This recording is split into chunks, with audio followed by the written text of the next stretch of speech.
விஜயபாஸ்கர் அவரும் வெளியே போயிருக்காரு. ஆமா, அவரும் கொள்ளக்காரன் தான். அவரும் பயங்கரமான கொள்ளக்காரர்.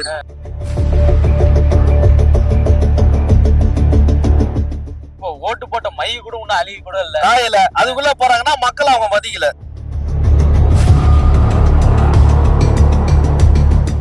அதனுடைய பின் விளைவு மற்றவங்களும் அதே மாதிரி போகலான்னு போனாங்க. அது ராகுல் எங்க போனாலும் வரக்கூடாது.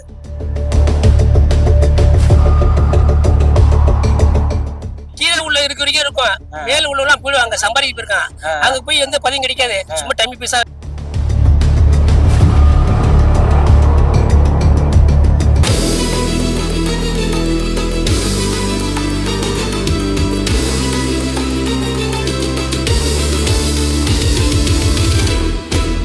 தொகுதிக்காக தான், தொகுதி மக்களுக்கு என்ன போன வாட்டி எதிர்கட்சியில இருந்தோம், நல்லது செய்ய முடியல, எந்த நிதியும் ஒதுக்கல, இப்ப நல்லது செய்யறதுக்காக தான் நாங்க அங்க போறோம் அப்படின்னு சொல்றாங்களே. அது பொய், சுத்தமா பொய். எல்லாம் கொள்ளடிதான் போறானு. இன்னைக்கு கூட ஒருத்தர் விஜயபாஸ்கர் அவரும் வெளியே போயிருக்காரு. ஆமா, அவரும் கொள்ளக்காரன் தான். அவரும் பயங்கரமான கொள்ளக்காரர். இப்ப கரூர்ல வந்து பாத்தீங்கன்னா 41 பேர்கிட்ட இறந்தாங்க. அது எனக்கு தெரியும். 41 பேர்கிட்ட இறந்து அந்த இடத்துல விஜயும் வரல, திமுகவும் வரல, ரெண்டுமே வராம அதிமுக தான் வச்சு அங்கிருந்து அவர் வெளியேறி இல்ல. இப்ப அந்த மக்கள் நம்பினதை ஏமாத்தின மாதிரி தானே. இல்ல ப்ரோ, விஜய் எல்லாம் கரெக்டா வந்துட்டாரு. இவங்க திமுகல வந்து அந்த ஒரு தப்பு செந்தில் பாலாஜால தப்பு நடந்தது. அது எல்லாருக்கும் தெரியும். செந்தில் பாலாஜா தப்பு நடந்தது. சோ வந்து இது விஜய் மேல பழிய போட்டு இவரை வெளில அனுப்பணும்ட்டு இவங்க ஐடியா போட்டு. அப்படி நீங்க சொல்ற மாதிரி கரெக்ட்னா தாவேக்கா தான் அந்த இடத்துல வந்துட்டோம். இழந்தது எல்லாருமே தாவேக்கால இருந்தவங்க தானே. அப்ப இவங்க வந்தாதான் கரெக்டா இருக்கும்னு அந்த மக்கள் நினைச்சிருக்கணும்ல. அவங்க வந்து அந்த இடத்துல வந்து இது பண்ணல, அந்த உழைப்பு எடுக்கலாங்க. அந்த இடத்துல உழைப்பு எடுக்கலாம். அவங்க அந்த உழைப்பு எடுத்திருந்தாங்க, அவங்க வந்திருப்பாங்க கண்டிப்பா. இவங்க என்ன பண்ணாங்க, தன்னை காப்பாத்திக்கிறதுக்காக அந்த இடத்துல உழைப்பு எடுத்தாங்க, வந்துட்டாங்க. அதிமுக வந்துருச்சு. இப்ப அப்படி வந்த இடத்துல இருந்து அவங்க ரிசைன் பண்றது எப்படி பாக்குறீங்க? ரிசைன் பண்றது வந்து எனக்கு வந்து அபிப்பிராயம் ஒன்னும் இல்ல எனக்கு. ஏன்னா இது வரைக்கும் இடைத்தேர்தல 4 தொகுதியா இருந்துச்சு, அப்புறம் 5 தொகுதியாச்சு, இப்ப 6 தொகுதியா ஏறிடுச்சு. சரி, இடைத்தேர்தல் திரும்ப தேர்தல் வைக்கிறதுல இப்போ 6 தொகுதிக்கு தேர்தல் இருக்கு. இடைத்தேர்தல் இன்னைக்கும் சேர்த்து கிட்டத்தட்ட 7 தொகுதிக்கு இடைத்தேர்தல். 6 தொகுதி தான் போட்டிருந்தது செய்தியில காலையில பார்த்தா. அதான் இன்னைக்கு காலையில ஒருத்தர் ரிசைன் பண்ணாரு. ஆமா, சேர்த்துனா 6ல இருந்து 7 மாறுது. இப்ப இப்படி வரும்போது தொடர்ந்து ரிசைன் பண்ணிட்டே இருக்காங்கல்ல. அதிமுக தான் நடக்குது, திமுக இருந்து யாரும் போலையே.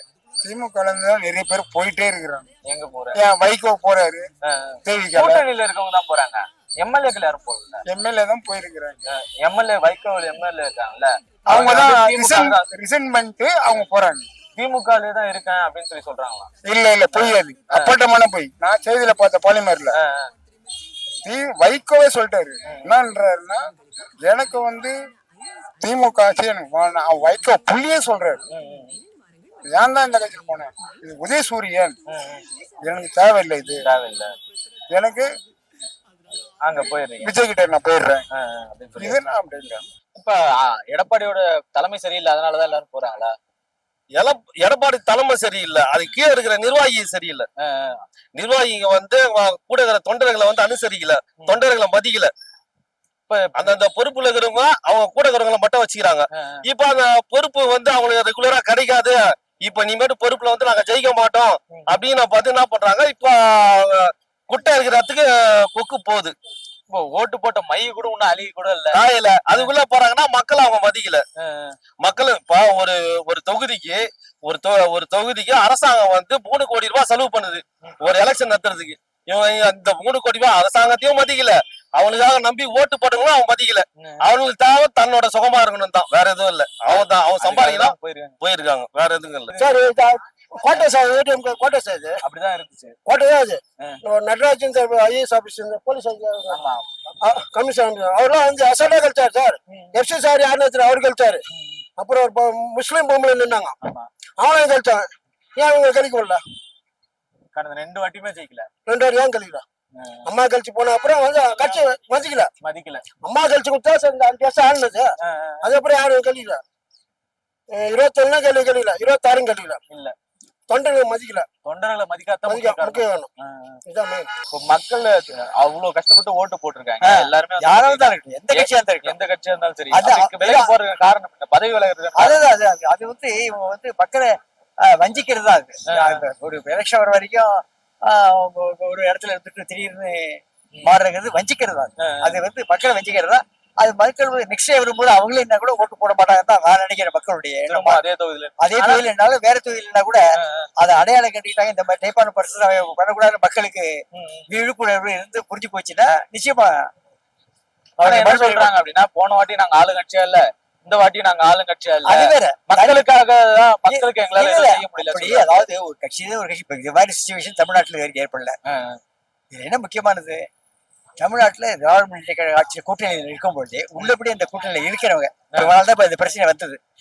தமிழ்நாடு பொறுத்த வரைக்கும் கூட்டணியில இருக்கிறவங்க இருக்கும்போதே உள்ளபடியே தன்னுடைய எண்ணத்தை ஏதாவது எங்களுக்கு ஒரு சில பதவி கொடுத்தா நாங்க தொடர்ந்து இருக்கிறோம் ஆரம்பத்திலேயே சொல்லியிருந்தா, ஏதாவது எலெக்ஷன்ல கூட நினைக்க வேணாம், எங்களுக்கு ஏதாவது இந்த துணை வாரியம் மற்றவங்களாம் இருக்கு, இது மாதிரி ஏதாவது உள்ள எங்களுக்கு கொடுத்துட்டீங்கன்னா எனக்கு ஒரு சந்தோஷமா இருக்கும். எப்படி அப்படி இப்படி கட்டிக்கிட்டு வேற விதமா கூட வாங்கியிருக்கலாம். அதை கொடுக்கக்கூடிய ஆள் தான் ஸ்டாலின். வந்து அவ்வளவு ரொம்ப மோசமான ஆள் இல்லை. இவங்களுடைய எண்ணத்தையே வெளிப்படாம இவங்க பயந்த மாதிரி ஒரு நடிப்பு நடிச்சுக்கிட்டு உள்ளுக்குள்ள வேற விதமா நடந்திருக்காங்க. அது எல்லாருமே அது வந்து ரொம்ப ராகுல் காந்தில இருந்து ஆரம்பிச்சது. முதல்ல ராகுல் வந்து தன்னுடைய பவரை அபியூஸ் பண்ணாரு.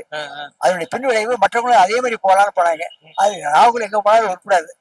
அதனால அது அப்படிதான் ஆயிடுச்சு சேரும். குதிரை பேர நடந்திருக்கு, காசு குத்தா வாங்கிட்டாங்கலாம் சொல்றாங்க. எப்பத்துல இருந்து இல்ல, அது நாட் ஒன்லி நவ், ஃபாஸ்ட் 30 இயர்ஸ்ல இருந்து இருக்காது.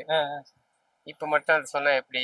ஆனா இதுக்கு முன்னாடி யாரும் எம்எல்ஏ பதவி விலகிட்டு எல்லாம் அதான் சொல்றேன், விலகிட்டாங்க போனாங்க. இப்ப திரும்ப அவங்களுக்கு ஜாயின் ஆகுறாங்க. ஒருத்தர் லேட்டஸ்டா ஜாயின் ஆகுறாரு. இப்ப இவங்க எல்லாம் எலெக்ஷன் திரும்ப வைக்க போறாங்க. அதுக்கு தேவையில்லாம மக்களோட வரி பணம் தான் வீணா போகுது. மக்கள் வரி பணம் வீணா போகுது. ஆமா, கட்டாயமா. இப்ப எல்லாரோட பணமும் தான், உங்களோட பணமும் என் பணம் சார் பணம் எல்லா பணம் வீணா போகுது. அப்ப ஓட்டு போட்ட மக்களுக்கு அவங்க மதிப்பு கொடுக்கல. திரும்ப நீ ஊத்துக்கு ஆட்சி மாறும்போது திரும்ப நான் வந்து எலெக்ஷனுக்கு ஓட்டு போடணும். அன்னைக்கு எனக்கு ஒரு நாள் லீவ் கவர்மெண்ட் கொடுக்கும். அப்போ அது லாஸ் ஆஃப் சேலரி தான் எனக்கு. அதை வச்சுதான் போயிட்டு இருக்கு. அவ்வளவுதான். மொத்தம் ஏமாற்றம் தான். ஏமாற்றம்னா ஓட்டு போட்டவங்களுக்கு விரும்பி தானே போட்டீங்க, வருவாரு செய்வாருன்னு. சோ வெயிட் அண்ட் சி, காத்திருங்க, கிடைக்கும். அதிமுகல சின்னமா இருந்தாங்களே, ரெண்டா பிரிஞ்சிச்சுல, எடப்பாடி அப்பதானே தேர்ந்தெடுக்கப்பட்டாரு.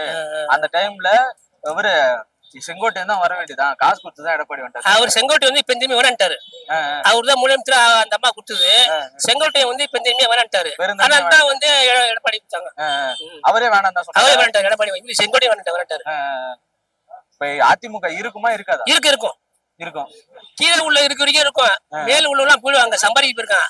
அங்க போய் எந்த பதவியும் கிடைக்காது. சும்மா டம்மி பைசா வச்சிருப்பாரு. நேத்து வந்து விஜய் ஆயிட்டாருங்க. அது வந்து ஒரு இது லாட் சீட் மாதிரி ஆயிடுச்சு. லாட் சீட் எப்படி ஆயிடுச்சு, குழுக்கள் மாதிரி அது மாதிரி ஆகி போச்சு. குழுக்கள் சீட்டு மாதிரி போயிட்டாங்க. அவ்வளவுதான். என்னைக்கா இருந்தாலும் டிஎம்கே வந்து எப்பவுமே வந்துச்சுங்க. அவங்க காலங்காலமா வாழ்ற கட்சி எல்லாம் கிடையாது. மக்களுக்காக நிறைய இறங்கி வேலை செஞ்சாங்க. இறங்கி வேலை செஞ்சது இல்லாம ஒண்ணு ஒரு மழைநீர் சேகரிப்பா இருக்கட்டும், ஒரு திட்டமா இருக்கட்டும், எதுவாக இருந்தாலும் அவங்க பண்ணாங்க. நீ 1000 2000 கோடி 5000 கோடி 10,000 கோடி நீ போய் சொல்லலாம். அவங்க காலி பண்ண அவசியம் கிடையாது. அவங்க கிட்ட இல்ல பணமா, இல்ல அவங்க கிட்ட இல்லாததா என்ன இல்ல, அவங்க கிட்ட எல்லாமே இருக்கு. ஆனா அந்த கட்சியை வளர வைக்க அவங்க எவ்வளவு கஷ்டப்பட்டிருப்பாங்க, மக்களுக்காக எவ்வளவு உழைச்சிருப்பாங்க. நான் பக்கா டிஎம்கேனான்னு சொல்ல வரல, பொதுவாவே சொல்றேன். ஆனா டிஎம்கே இருந்தா அது ஒரு லெவல். என்னன்னு கேட்டா அந்த மாதிரி வேலை செய்யறவங்க எல்லாம் வேற லெவல் வரவே முடியாது. அசோக் நகர்ல ஃபுல்லா வெள்ளம் மிதந்து கிடக்குது தண்ணி. அவங்க வந்து இறங்கி சொன்னாங்க, இவ்வளவு டிஎம்கே சொல்றான்ல, ஏடிஎம்கே சொல்றான்ல, அன்னைக்கு சுனாமிக்கு வரும்போது நல்லா கிடையாது. என் பொண்ணு 2 சுனாமில போயிடுச்சு. நல்லா கிடையாது, என் பொண்ணு 2 சுனாமில போயிடுச்சு.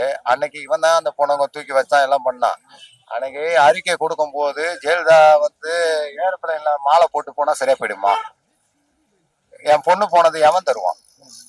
எனக்கு அப்போ அரசாங்கம் ஒன்னும் செய்யல, ஒன்னும் கொடுக்கல, அது அப்படியே போயிடுச்சு. அதுக்கப்புறம் இப்ப மட்டும் நான் போயிட்டு ரேஷன் கார்டு வச்சு எனக்கு 2500 ரூபா கொடுப்போம்னா 2500 ரூபா வாங்கிட்டு வர முடியுமா? என்ன, அதுவும் முடியாது. இப்படி இருக்கும் போது நம்ம என்ன சொல்ல முடியும்? டிஎம்கே இருக்கும் போது அது ஒரு லெவல் தான். ஏன்னா அவங்க எல்லாமே செஞ்சாங்க. நீங்கெல்லாம் உதயநிதி இறங்கி வேலை செய்யறாருன்னா உண்மையிலே பெரிய விஷயம். அவர் வேலையை அவர் கரெக்டா செய்யறாரு. மக்கள் வேணும், நம்ம உழைப்பு வேணும், நம்மள மாதிரி தானே அவங்களும் கஷ்டப்படுறாங்க, அவங்களுக்காக நம்ம என்ன வேணாலும் செய்யலாமே. அந்த இறங்கி செய்யற டேலண்ட் டீமுக்கு அவங்க மட்டும் தான் இருக்கு.